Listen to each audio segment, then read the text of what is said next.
Hi everyone and welcome to another obscure Asian story. Visiting Japan isn't just about enjoying sushi and capturing memories at temples and shrines. Shopping for vintage designer goods has become a top priority for many foreign tourists. The depreciation of the Japanese yen has brought a mix of opportunities and challenges for luxury brands in Japan. On one hand, the weak yen has attracted a wave of tourists eager to buy luxury items at lower prices. On the other hand, it has made it harder for brands to maintain profitability and consistent pricing across regions. Japan is reclaiming its status as a leader in the global luxury market, thanks in large part to international visitors. In 2024, tourist spending surged, fueled especially by Chinese travelers. In 2023 alone, visitors spent a record-breaking 5.3 trillion yen, exceeding the previous high set in 2019. The Japan Tourism Agency predicts this spending will reach 8 trillion yen by the end of this year, keeping Japan on track to achieve its ambitious goal of 15 trillion yen in annual tourist spending by 2030.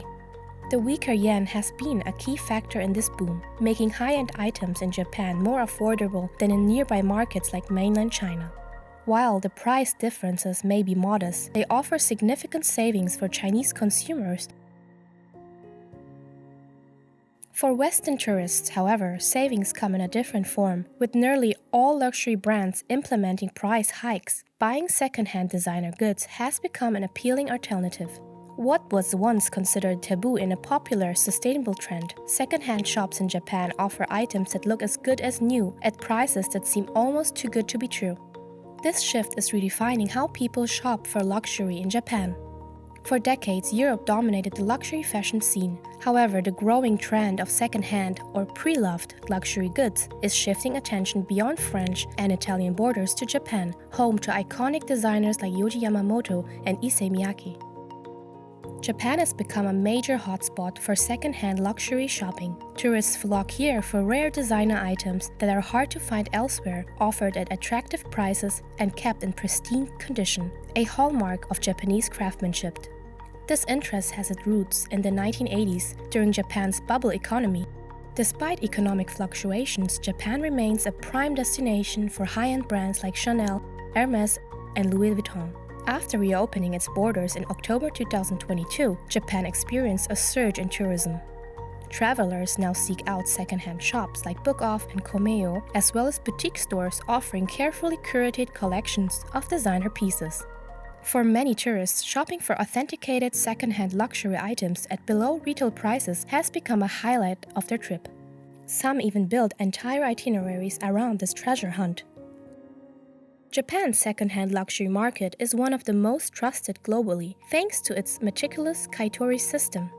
Professional authenticators examine every detail, from stitching and leather to hardware, while advanced tools like ultraviolet light verify hidden security features.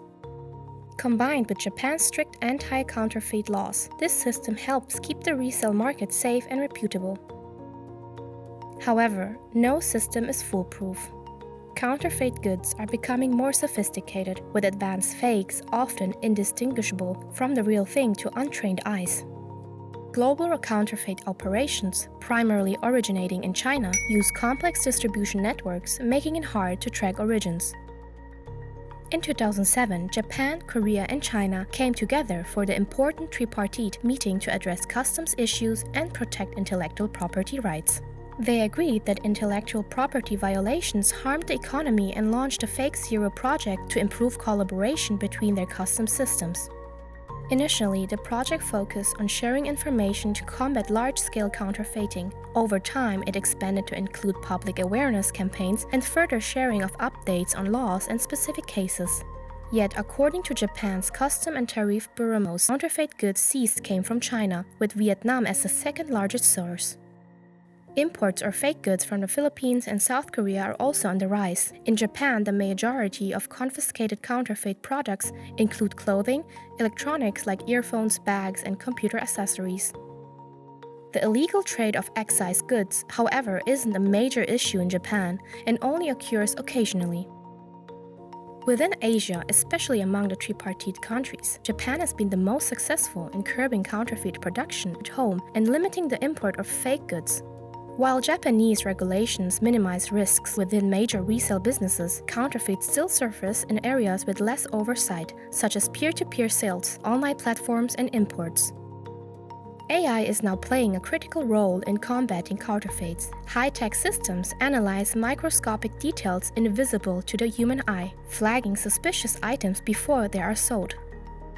However, smaller resellers without access to such tools may unknowingly sell high-quality fakes.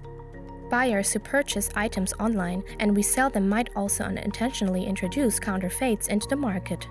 Japan's government actively combats counterfeits, enforcing strict intellectual property laws and inspecting packages at customs, far more rigorously than in many other countries.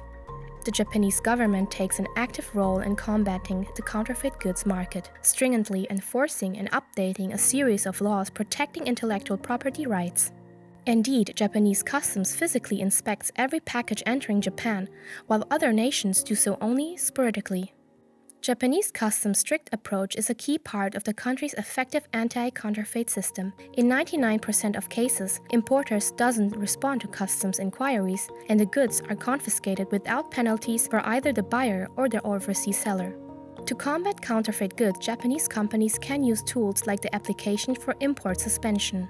This process temporarily halts the import of suspected counterfeit products, allowing customs agents to work with company representatives to identify fake items. Additionally, courts can order internet service providers to share information about counterfeit sellers, helping tackle online sales. These detailed procedures and strict enforcement methods are central to Japan's intellectual property protection success. In recent years, Japan has strengthened its laws to crack down on counterfeit imports. The 2021 revisions to the Trademark and Design Acts addressed a loophole where counterfeit goods mailed directly to individuals for personal use avoided infringement claims. These changes now hold foreign exporters accountable for violating trademark laws, enabling customs to confiscate counterfeit items more effectively. The Customs Act was also revised in 2022 to prevent overseas businesses from skirting the rules by sending packages under individuals' names. Customs officials gained authority to investigate the relationship between sender and recipient or inspect packages to determine whether they are purchases or gifts. Without proper proof, the goods can be seized. Violating trademark laws can lead to severe punishments, up to 10 years in prison, fines of up to 10 million yen, or both. However, if counterfeit goods are seized by customs before reaching the buyer, it's considered an attempted infringement, which doesn't carry a penalty. Even if buyers unknowingly purchase fake items, these can still be confiscated at customs. This act adds another layer of protection, allowing companies to seek compensation from counterfeiters who falsely claim to represent their business. It acts as a catch-all, ensuring counterfeit goods don't bypass other regulations. Strict requirements for starting businesses and manufacturing in Japan also make it harder to produce fakes domestically. The export and import transaction law further prohibits cargo that infringes on patents, trademarks, or copyrights. Violators face fines up to 1 million yen or up to 2 years in prison. While Japan's vibrant retail hubs draw in countless visitors searching for pre-owned luxury treasures, it continues to be an aspirational destination for many. For those unable to travel, online shopping serves as the doorway to these sought-after goods. Yet international consumers should be cautious when shopping online. While Japan prohibits the sale of replicas domestically, nothing governs what they send out from Japan. Nothing is guaranteed. I hope you enjoyed this video. See you next time and thanks for watching!